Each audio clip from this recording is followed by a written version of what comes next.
আল্লাহ রসুল মুস্কি মুস্কি হাসতেছে। সাহাবী, ব্যাপার কি? ওগো নবীজি, বিয়ার প্রস্তাবে তো রাজি হয়ে গেছে। আল্লাহ নবী কইতে যাও বিয়া করো। কয় বিয়ে যে করবো টাকা পাবো কই? অর্থবিত্ত তো কিছুই নাই, ঘর নাই, বাড়ি নাই। আপনি তো বিয়ায় নামাইছেন, এখন আমি টাকা পয়সা কোথায় পাবো? আল্লাহ রসুল বলল, যাও আমার জামাই ওসমানের কাছে যাও, আমার ওসমানকে বলবা তোমার বিবাহের খরচ দিয়ে দিতে। জোরে বলেন আল্লাহু আকবার। জুলাইবিব দৌড়ায় ওসমান রাদিয়াল্লাহু তাআলা আনহুর কাছে গেলেন পত্র নিয়া। ওসমান রাদিয়াল্লাহু তাআলা আনহু, ওসমান ইবনে আফফান রাদিয়াল্লাহু তাআলা আনহু জুলাইবিবের বিবাহের খরচ দিয়া দিলেন। যাও যাও বিয়া করো, বাজার করতে যাও। এবার জুলাইবি বিয়ের বাজার করার জন্য চলে গেছেন বাজারে। বিয়ে করতেছে, ধুমধাম বিয়ে বাজার করতেছে, বিয়ের বাজার করতেছে। প্রায় বাজার করা অর্ধেক শেষ। হঠাৎ করে কে যেন ঘোষণা করতেছে, এ মদিনার যুবকেরা, এ মদিনার সাহাবীরা, এ মদিনার পুরুষেরা, শোনো, আল্লাহ রসুল তোমাদেরকে এই মুহূর্তে যুদ্ধের ময়দানের জন্য আহ্বান করছি। এই যে আমার পশম দাঁড়ায় গেছে।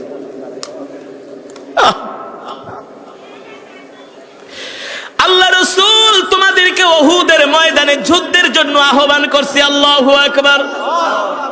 এই কথা শোনার পরে মদিনার ব্যবসায়ীরা, সাহাবীরা সবার দোকানের শাটার বন্ধ করে সবাই যুদ্ধের জন্য প্রস্তুতি নিচ্ছে।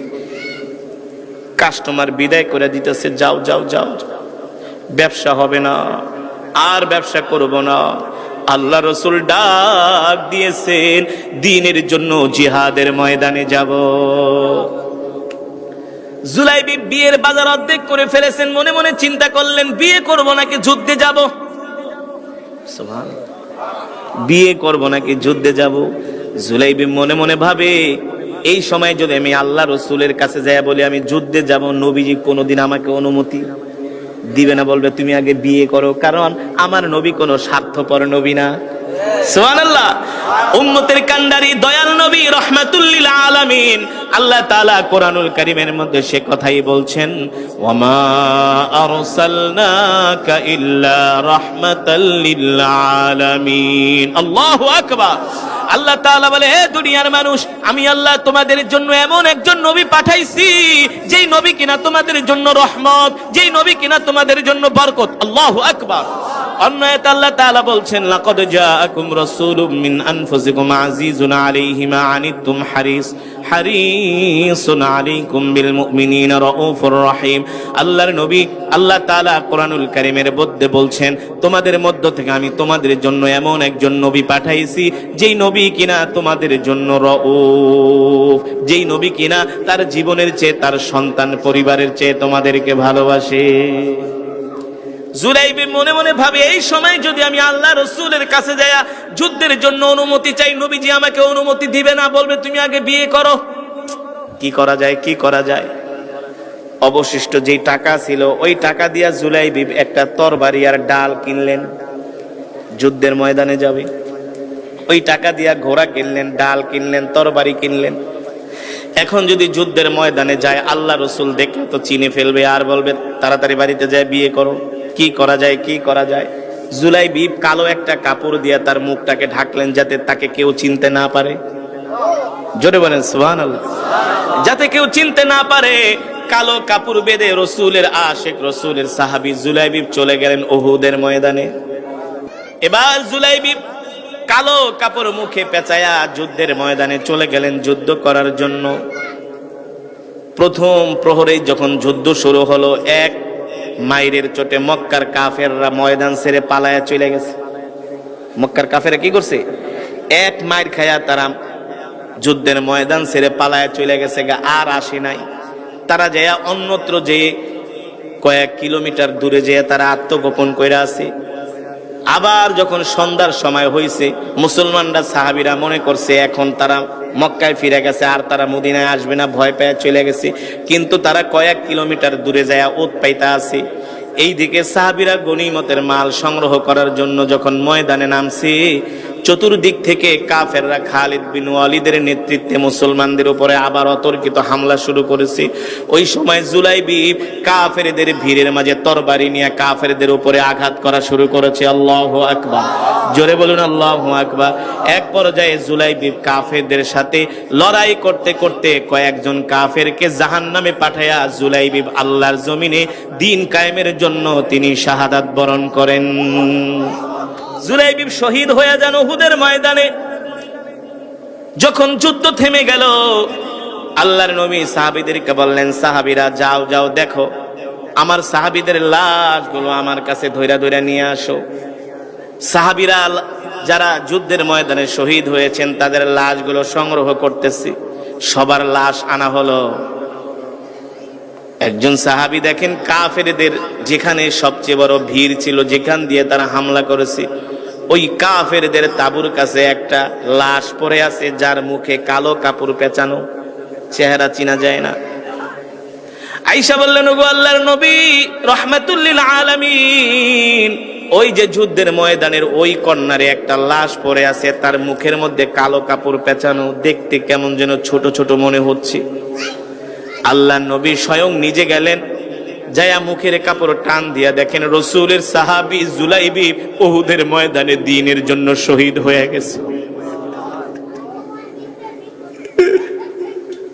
আল্লাহ রাসূলের সাহাবী জুলাইবিব রাদিয়াল্লাহু তাআলা আনহু আল্লাহর জমিনে আল্লাহর দ্বীন কায়েম করার জন্য উহুদের ময়দানে শহীদ হয়ে গেছে। আল্লাহর নবী বললেন, সাহাবীরা আমার জুলাইবিবের লাশটা আমার কাছে নিয়ে আসো। হযরত জুলাইবিবকে আল্লাহ রাসূলের কাছে আনা হলো। জুলাইবিবের মাথাটা আল্লাহ রাসূল তার কোলের মধ্যে নিয়ে জুলাইবিবকে আদর করতেছে আর বলে, জুলাইবিব তুমি আমার কত ভক্ত ছিলা, তুমি আমাকে কত ভালোবাসতা, মহব্বত করতা। জুলাইবিব আমি জানি আমি তো তোমাকে বিবাহ করার জন্য পাঠিয়েছিলাম। ও জুলাইবিব তুমি বিবাহ না করে যুদ্ধের ময়দানে এসে আল্লাহর জমিনে দ্বীন কায়েমের জন্য শহীদ হয়ে গিয়েছো। আল্লাহ, আমি আমার জুলাইবিবের উপরে খুশি, তুমিও আমার জুলাইবিবের উপরে খুশি হয়ে যাও। আল্লাহু আকবার। কত বড় ত্যাগ, কত বড় কোরবানি এ যুবকে মুসলমান। রাসূলের সাহাবীরা কেমন ছিলেন! আল্লাহ আল্লাহ জোরে বলি আল্লাহু আকবার। তারা আল্লাহ তাআলাকে, আল্লাহ রাসূলকে কেমন করে ভালোবাসছে রে যুবক। একটা হাদিস শোনার জন্য ২৫০০ কিলোমিটার পথ সফর করেছে, ঘর থেকে বের হয়ে গেছে, খানা দানা যা নিছে সব রাস্তায় শেষ হয়ে গেছে, এখন আর খাবারও নাই। কয়েকদিন না খায়া না ঘুমায়া ঘোড়ার পিঠে চড়ে, উটের পিঠে চড়ে, পায়ে হেঁটে প্রায় ২ মাস সফর করে তিনি মদিনা থেকে সিরিয়ার রাজধানী দামেস্কে পৌঁছলেন। একটা মানুষ যদি ২৫০০ কিলোমিটার জার্নি করে, তার চেহারা দেখলেই বোঝা যায়। কথা কেনা না? আমরা তো ১০০, ২০০, ৩০০ কিলোমিটার জার্নি করলেই আমাদেরকে সরিষার তেল মাখতে হয় হাতে পায়ে, কোমরে। কোমর ব্যথা হয়ে গেছে, মেরুদণ্ড ব্যথা হয়ে গেছে। কথা কেনা? মেয়ে থাকে ঢাকা, চাঁদপুরেতে বেড়াইতে গেলে যায় একেবারে কাইতয়া শুয়া পড়ে। রাসূলের সাহাবী একটা হাদিস শোনার জন্য ঘর থেকে বের হয়েছে, ২৫০০ কিলোমিটার জার্নি করে সিরিয়ার রাজধানী দামেস্কে পৌঁছে। রাসূলের সাহাবী আবু দারদা মসজিদের বারান্দায় বসে আছে, উস্কো খুস্কো চুল, গায়ের জামাগুলো পুরান হয়ে গেছে। দেখলেই বোঝা যায় লোকটা অনেক কষ্ট করে অনেক দূর থেকে সফর করে আসছে। মসজিদে ঢুইকা জিজ্ঞেস করলেন, আইনা আবু দারদা, রাসূলের সাহাবী আবু দারদা কোথায়? আবু দারদা নিজেই বলতেছেন, কেন? মিন আইনা জিতা, তুমি কোত্থেকে আসছো? বলে, মিনাল মদিনা ইলা শাম, আমি মদিনা থেকে শামে আসছি। কেন আসছেন? আমি শুনেছি আল্লাহ রসুলের ইন্তেকালের পরে রসুলের একজন সাহাবী আবু দারদা, যিনি অনেক রসুলের হাদিস মুখস্থ করেছেন, আমি তার কাছে একটা হাদিস শোনার জন্য মদিনা থেকে শামে এসেছি। এই কথা শোনার পরে আবু দারদা বলে, বলেন কি, আপনি সেই মদিনা থেকে আসছেন? বলেন, না, আমি সেই মদিনা থেকে আসছি রাসূলের হাদিস শোনার জন্য। আল্লাহু আকবার। আবু দারদা ওই লোকটাকে বুকের মধ্যে জড়ায় ধরলেন আর বললেন, শোনেন, আপনি রাসূলের একটা হাদিস শোনার জন্য সেই মদিনা থেকে আসছেন স্বামী, আপনার জন্য আল্লাহ রসুল আল্লাহ তাআলা পুরস্কার ঘোষণা করেছেন। কি পুরস্কার? কি পুরস্কার? মান সালাকা তরিকান ইয়ালতামিসু ফীহি ইলমান সাহালাল্লাহু লাহু বিহি তরিকান ইলাল জান্নাহ। যারা দিন শেখার জন্য ঘর থেকে বের হয়, আল্লাহ তাআলা তাদের জন্য জান্নাতের পথকে সহজ করে দেয়। জোরে বলুন সুবহানাল্লাহ। এ দোস্ত, আপনি মদিনা থেকে শামে আসছেন রাসূলের হাদিস শোনার জন্য। আল্লাহু আকবার।